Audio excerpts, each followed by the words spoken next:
nhớ trong phong như đời giờ trong xe lưu sợ nó cú xong mình đã cá tàu tuần gì bây giờ nhớ trong sống hết chỗ nó thiệt nhớ trong rồi nó cú tua cú chỉ muốn chỉ là cú chơi hàng ba tàu ấy cho khám sát hay cho sẵn nhà của bên nhiều sĩ sắp rồi nhớ trong ít cho sẵn nhà từ là cú xí giờ bên nhiều sĩ sắp rồi nhớ trong cho sẵn nhàทั่วไปnữa và cũng ba tàu cho nó nhớ trong chân tàu nó rồi thì giờ thì có bé cho sẵn nhà từ là đó là cũngเคยไปอีจื่อ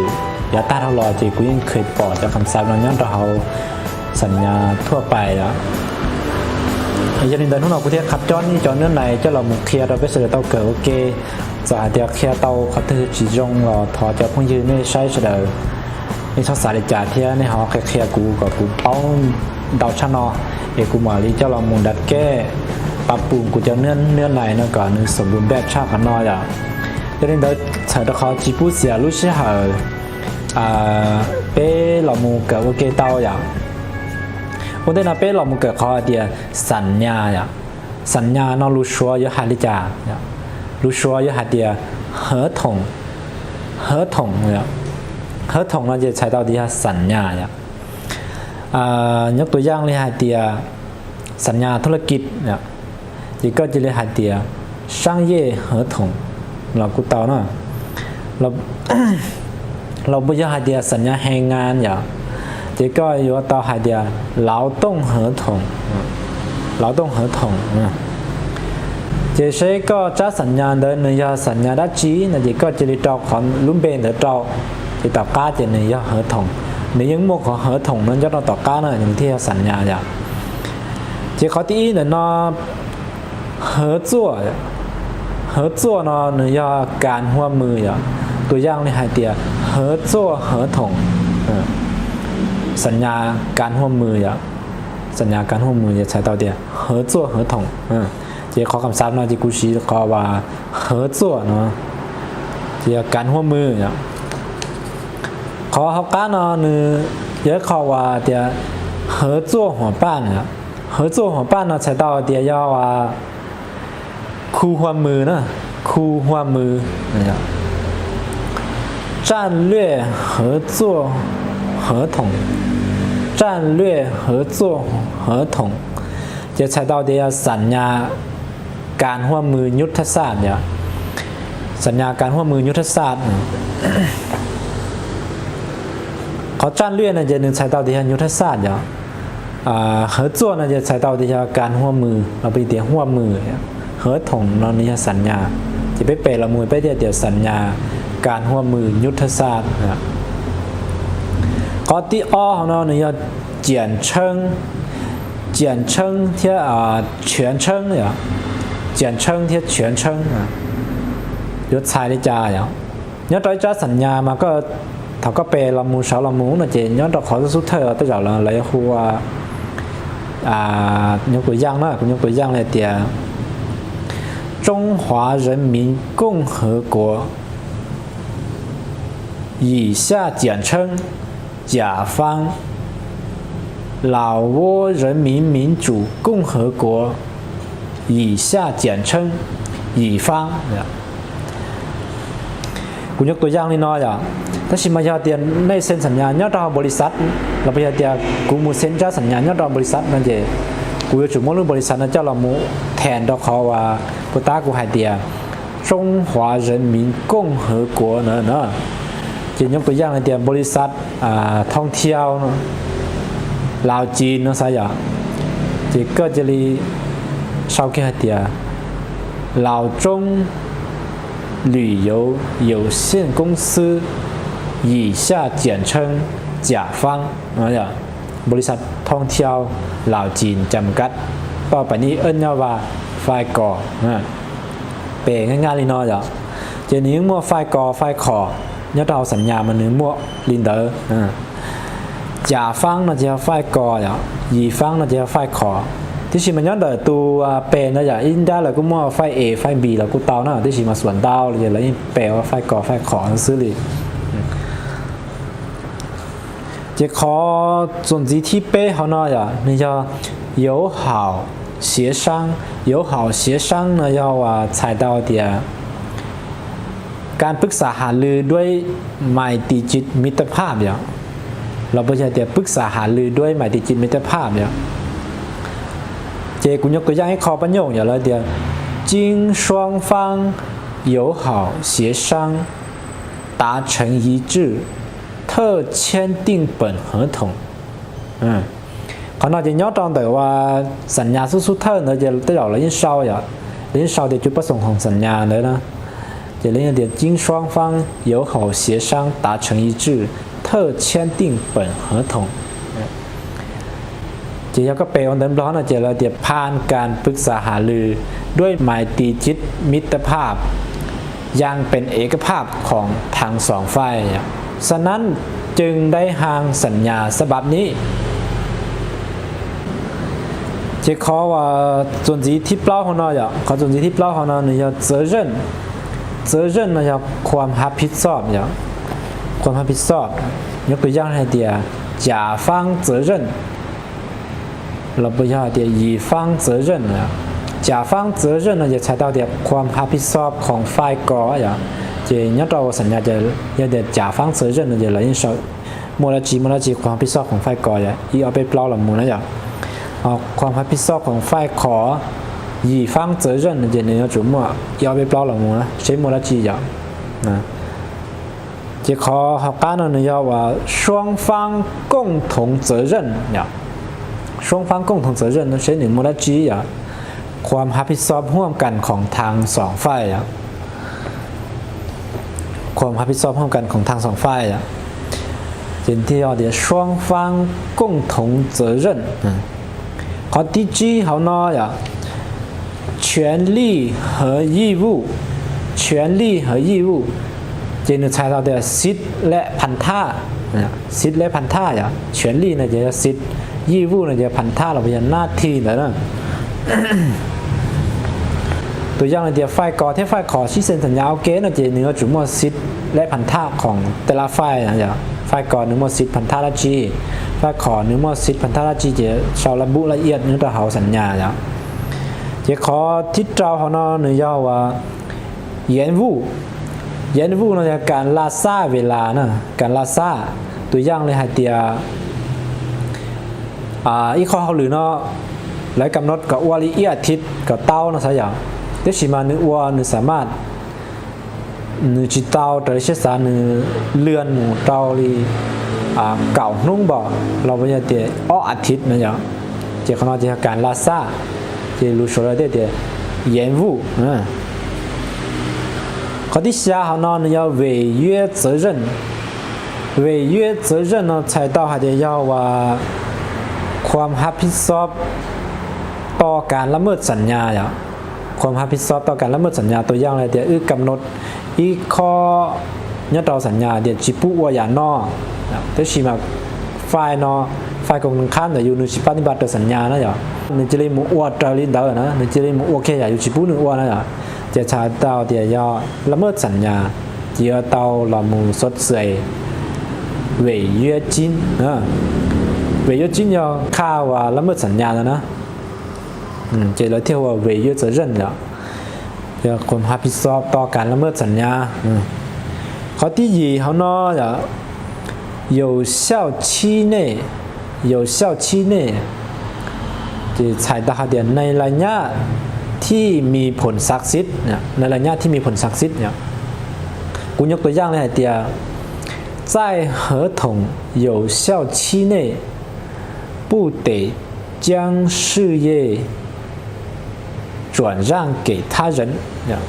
在合同有效期内不得将事业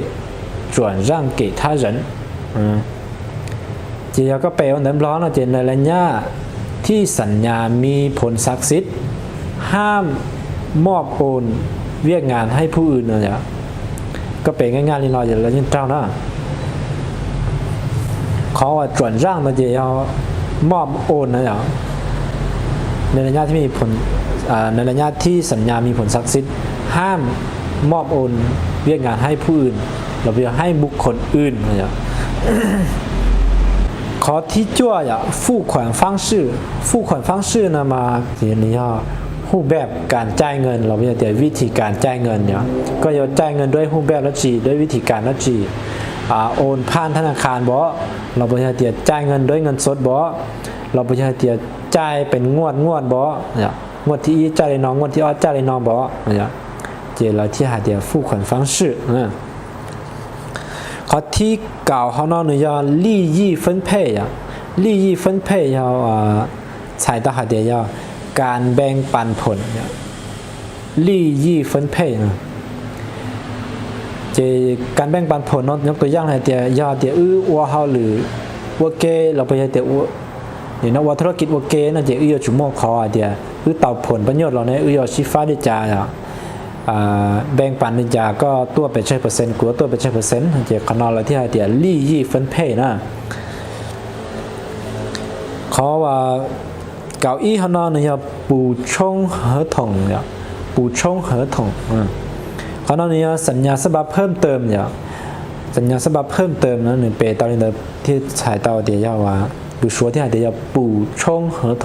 เขา补เนาะเจนี่ว่าจีเจ้าเนาะจีเจ้าไปเทียหลอนจีนะที่เราพยายามจะครบถ้วนเนี่ยจะอยู่จุนเทียหลอนจีนะยกตัวอย่างกูยกตัวอย่างให้คอปั้นโยงเลยเดียว经双方协商达成一致可签订补充合同经双方协商达成一致可签订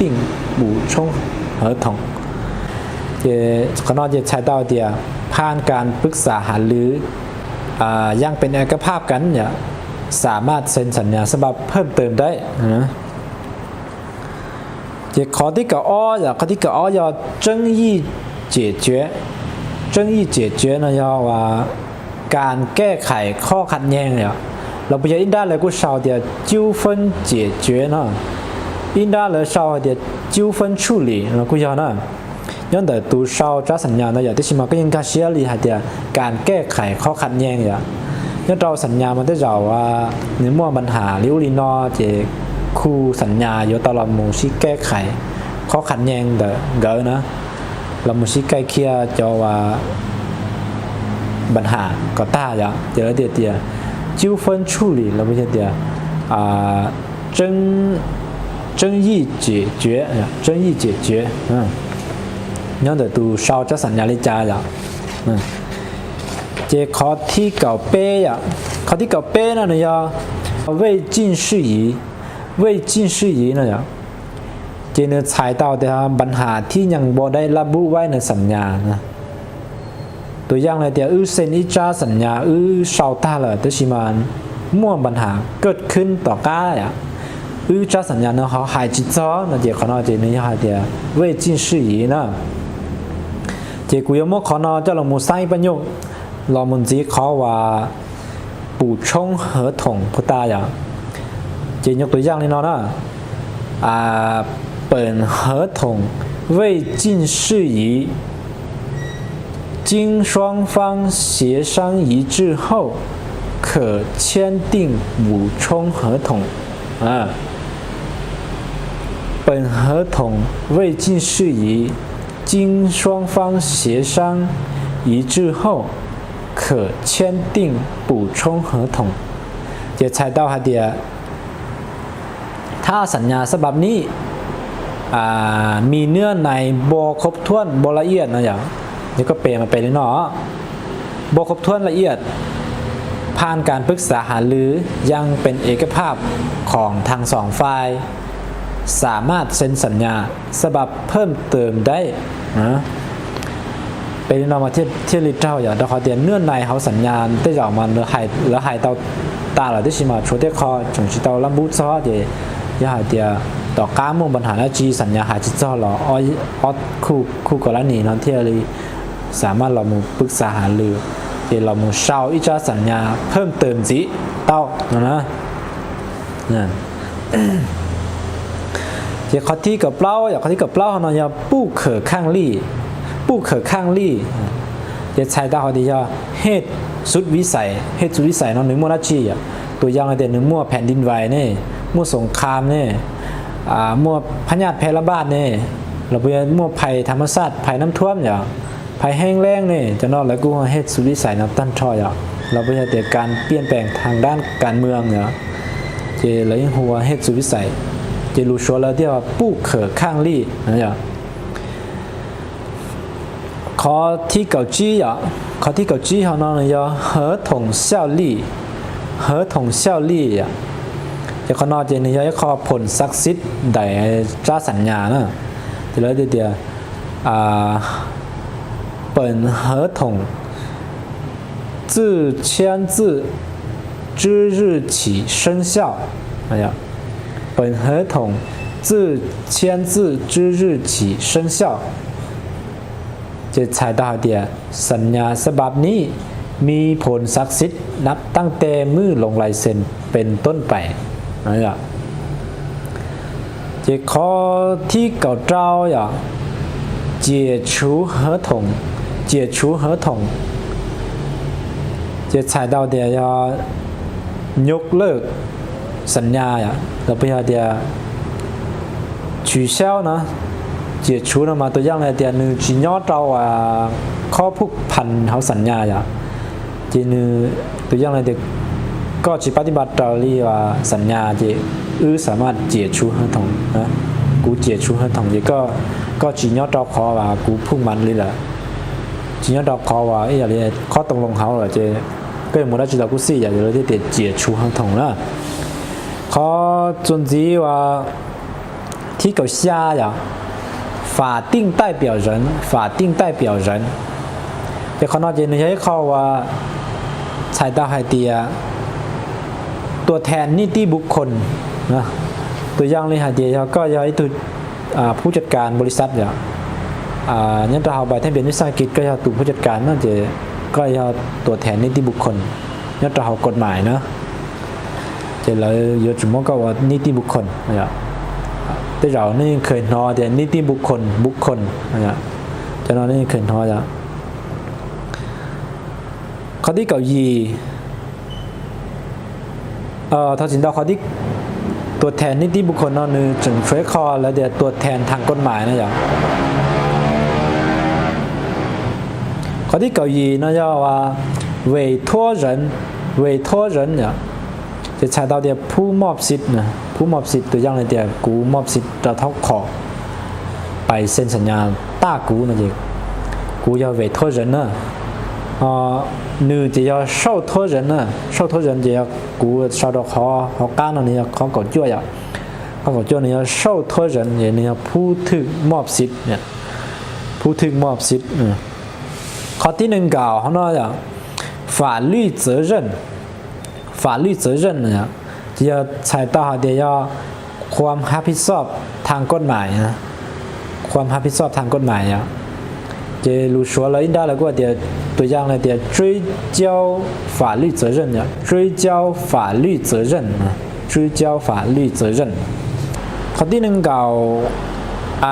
อีเขาเนาะเนี่ย法律效力法律效力เขาเนาะหนึ่งใช้ต่อเดียวผลศักดิ์สิทธิ์ทางด้านกฎหมายผลศักดิ์สิทธิ์ทางด้านกฎหมาย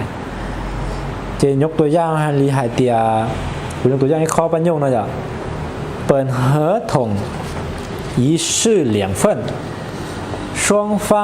各执一份均有同等的法律效力นะที่要考法律效力呢ทีนี้本合同一式两份双方各执一份均有同等的法律效力จะแก้มดฉายวันเดิมร้อนจะเลยที่ฉายลินอยสัญญาฉบับนี้สร้างขึ้นเป็น2ฉบับทาง2ฝ่ายเก็บไว้ฝ่ายละ1ฉบับมีผลศักดิ์สิทธิ์ทางด้านกฎหมายเท่าเทียมกันนะจ๊ะ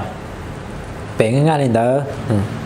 อข้อที่1ก็เนี่ย见证人见证人那么能猜到的要读พยานนะพยานตัวหลักฐานพยานโดยพยานเราอยู่นะจ๊ะ